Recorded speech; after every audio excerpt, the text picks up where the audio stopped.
You can change a dynasty. You can change the flag. You can change the slogan painted on the front gate. But you do it like a person changing clothes while keeping the same fear underneath the skin, because the fear is the real constitution. For more than 2,000 years, the core question in China has stayed painfully simple. How do you keep people from resisting, and how do you keep power from being overthrown? The answer was never only a political theory. It was an emotional operating system. Fear plus rule of law, fear plus ethics, fear plus stability, fear plus data.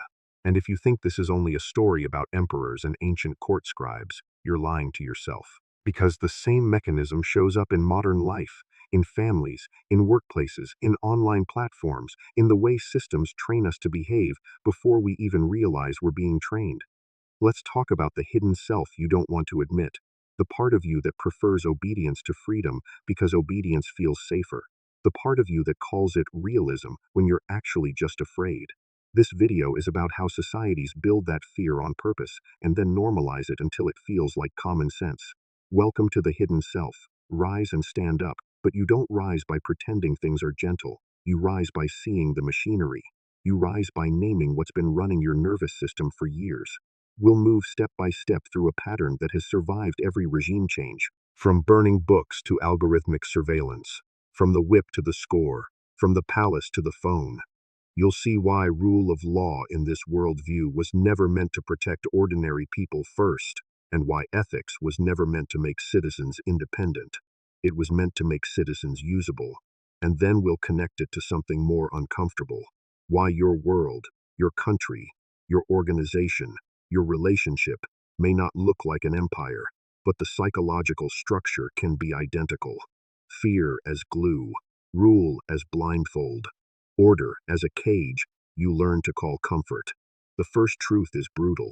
Fear and law don't compete in this system. They cooperate. They are not opposites.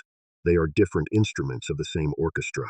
Early Chinese rulers faced a reality that is easy to romanticize and hard to respect. They governed millions across a land that could feed them and destroy them. Rivers didn't just move water, they destroyed villages. Crops failed. Famine arrived like an assassin. When a society lives under constant threat, people learn that survival depends on compliance, not morality, not dialogue. Compliance. Now imagine what that does to psychology over generations. You don't just fear violence, you fear disorder. You fear the moment when authority disappears. Because once central control weakens, violence fills the vacuum. Raiders come, local strongmen rise, borders turn into blood roads. In such a mindset, freedom is not a dream. Freedom is a lottery, and nobody survives long in a lottery. So when a ruler says, obey, people don't interpret it as a request. They interpret it as weather, as something that must happen to prevent catastrophe. This is how a threat-based culture becomes a threat-based morality. It starts with safety. It ends with instinct. That's where Shang Yang enters the story. He was not trying to make people virtuous. He was trying to make them predictable. His political idea was cold, almost mechanical. Human beings are self-interested, impulsive, and hard to trust. So ideals are useless if punishment is weak. If you want obedience, you build a system where disobedience is expensive and compliance is rewarded. Think about what that implies. In this worldview, you do not need to persuade people that the state is good. You just need to structure reality so that it becomes irrational to resist. It's not ideology, it's engineering. Your moral arguments don't matter if the cost of resistance is higher than the benefits. So rule of law becomes a cage built out of consequences, a whip in a legal form. Then Qin Shi Huang takes it further. He doesn't just enforce the law, he tries to erase the memory that could resist it. Burning books is not merely historical trivia, it's psychological warfare. When you remove shared narratives, you remove alternative ways of thinking. People can still fear, but now they fear without language. They can still obey, but now they obey without context. And then there's the social mechanism, networks of informants. When everyone is watching everyone, privacy dies first, then trust, and then even internal rebellion becomes difficult. You don't need soldiers at every street corner if the neighborhood itself becomes the surveillance device. This is the first pattern you should recognize as a modern viewer. When institutions want control, they don't only control behavior, they control uncertainty. They turn "what will happen if I do this" into "I already know what will happen because the system will find me." That is what fear does. It converts imagination into risk calculation. It trains your nervous system to pre-collapse before you even act. And notice the elegance of the method. It preserves the appearance of order. It prevents open revolt. But at the deeper level, it kills a certain human capacity, the capacity to believe that resistance can be meaningful or safe.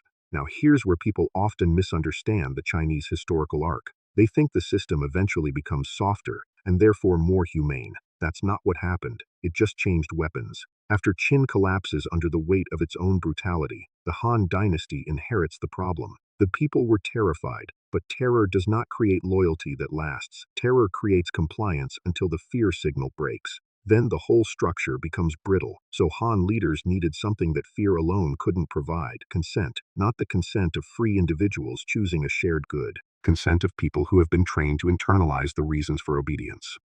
Enter Confucius. Confucianism is often sold like a gentle philosophy, but in governance it becomes a tool that binds the soul. Confucian teachings emphasize role, hierarchy, duties, loyalty, filial obedience, ritual order. If you only read it as moral poetry, you miss the operational value. In the hands of power, it tells ordinary people that obedience is not merely practical. Obedience is righteous. It's the correct way to be a human being. So law handles the body. Confucian ethics handles the mind. Here's the psychological trick. When people believe resistance is immoral, the state doesn't need to punish as much. The internal judge does the work. That judge sits inside the citizen and whispers, "Don't. It would be wrong." This is why the system becomes so resilient. The state stops being only an external force and becomes an internal environment. You think you're choosing, but you're choosing within a script that moral training already wrote. Over time, the society develops a habit loop. People learn to fear chaos. They learn to respect authority as moral order. They learn to treat doubt as disrespect.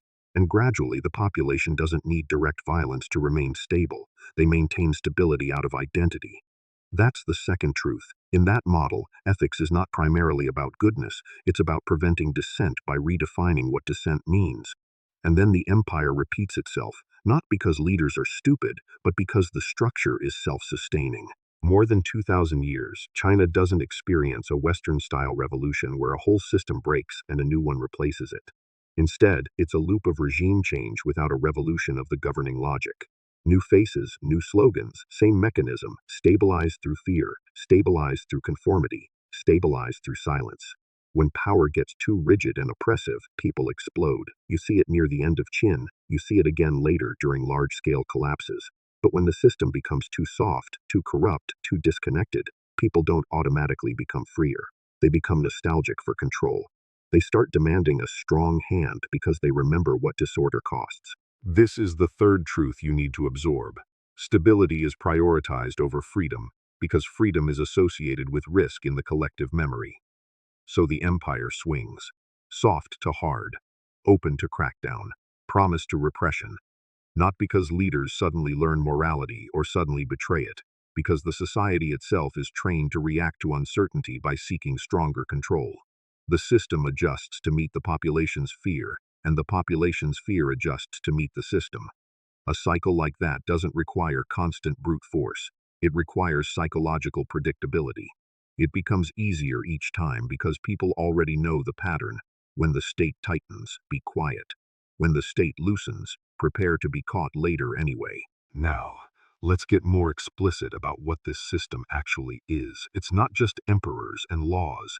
It's a structure with three pillars that repeat no matter what outfit the ruling class wears.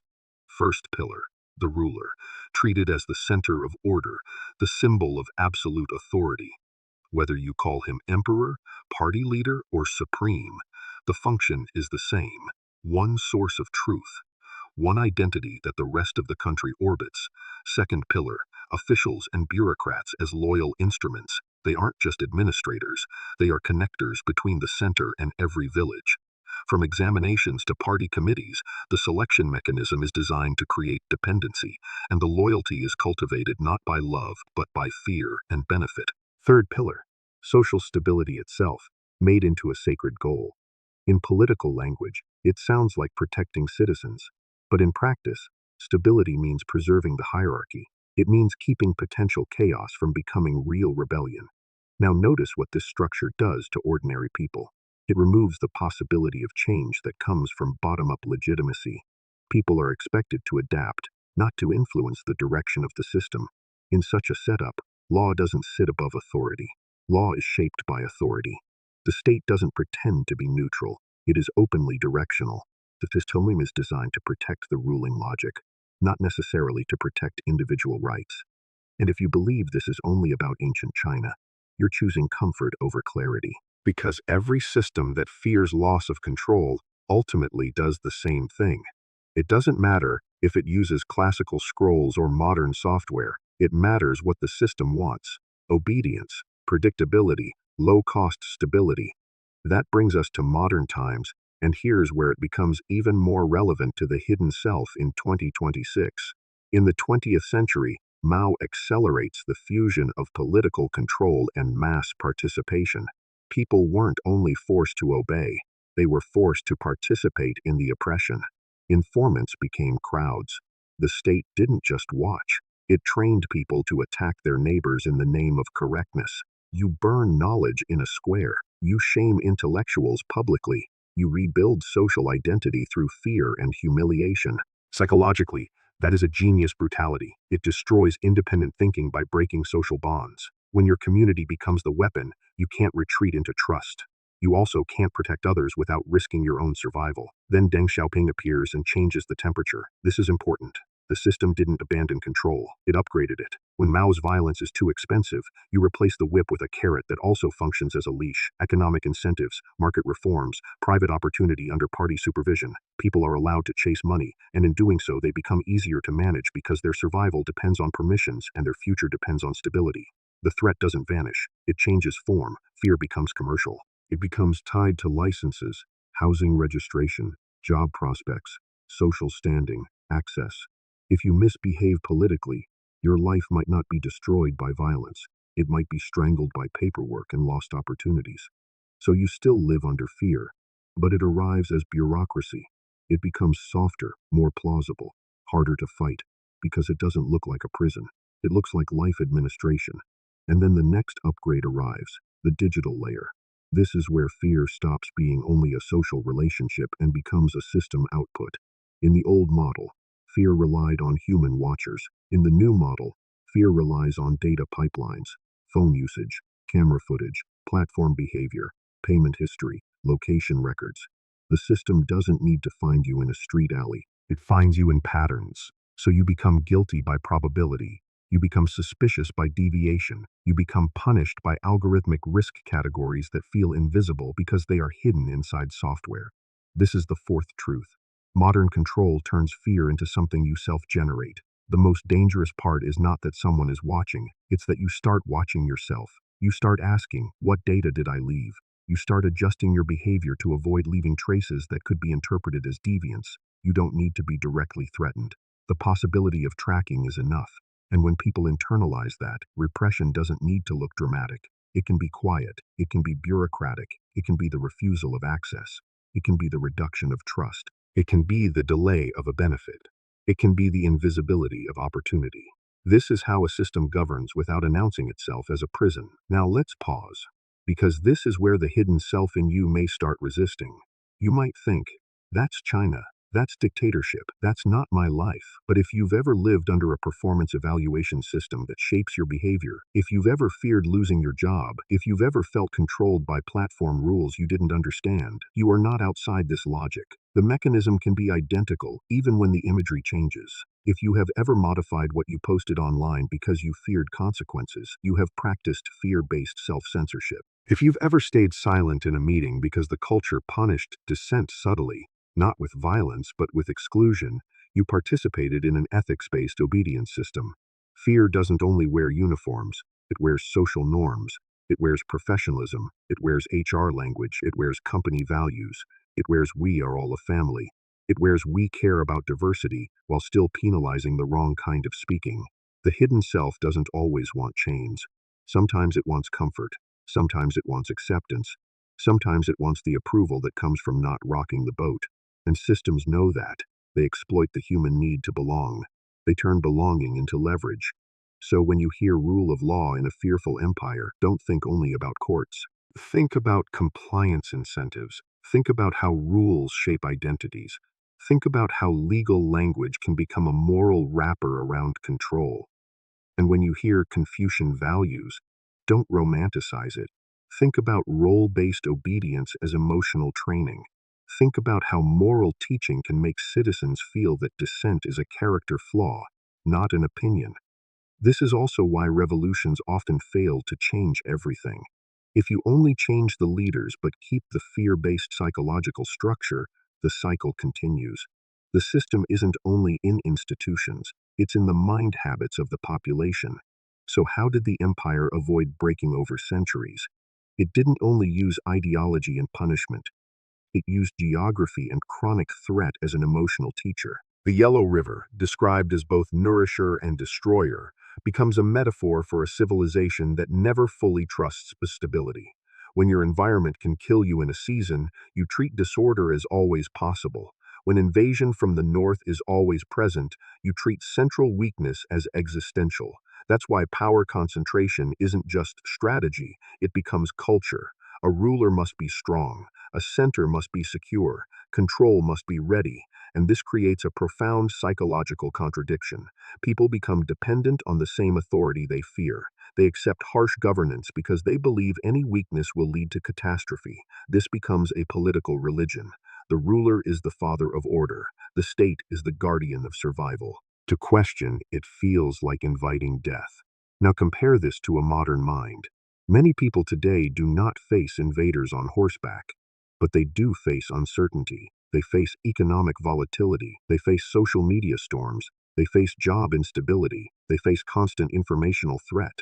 When uncertainty becomes normal, the human brain starts seeking structure. It starts craving someone who will control the chaos. That's how authoritarian logic sells itself even in democratic environments. It promises certainty. It promises safety. It offers predictability for obedience. If you've ever thought, people are too messy, we need strong leadership, we can't have chaos, you might be unaware that you are flirting with the same psychology. You're not supporting evil. You're seeking relief from anxiety.